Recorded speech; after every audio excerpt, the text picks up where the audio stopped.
Un TRIAC, Triode for Alternating Current, est un composant électronique de puissance utilisé principalement pour contrôler des charges en courant alternatif, AC.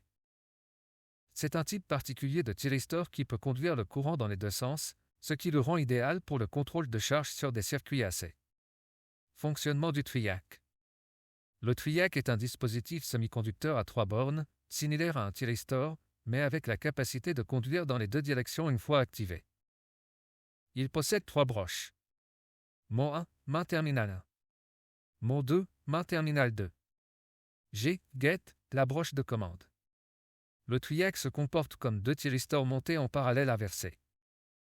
Pour le rendre conducteur, un signal de commande est appliqué à la broche G, get. Une fois activé, le TRIAC reste conducteur jusqu'à ce que le courant chute en dessous d'un certain seuil, le courant de maintien, ou que la tension s'inverse. Utilisation du TRIAC. Le TRIAC est souvent utilisé pour le contrôle de la puissance dans des dispositifs AC tels que gradateur de lumière, permet de réguler la puissance appliquée à une lampe. Contrôle de vitesse des moteurs, contrôle la vitesse des moteurs AC en ajustant la puissance. Commande de chauffage, régule la température en contrôlant la puissance des éléments chauffants. Relais statique, remplace les relais mécaniques pour une commutation sans usure mécanique. Avantage du TRIAC. Peut contrôler des charges AC sans besoin de redresseur. Pas de pièces mécaniques, donc pas d'usure ni de bruit. Relativement simple à mettre en œuvre pour le contrôle de puissance. Inconvénient du TRIAC. Moins adapté pour les charges inductives, comme les moteurs, par rapport aux charges résistives, car des tensions transitoires peuvent entraîner des commutations incorrectes. Peut générer des harmoniques, nécessitant des filtres dans certaines applications. Schéma de commande d'un TRIAC. Le TRIAC est généralement commandé avec un diac ou un optoisolateur pour protéger le circuit de commande du courant de puissance.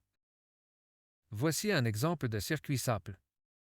Le signal de commande est appliqué à la gâchette du TRIAC via un diac, qui assure que le TRIAC ne se déclenche qu'à un certain seuil de tension. Le TRIAC est ensuite utilisé pour contrôler la tension appliquée à une charge, par exemple, une lampe ou un moteur.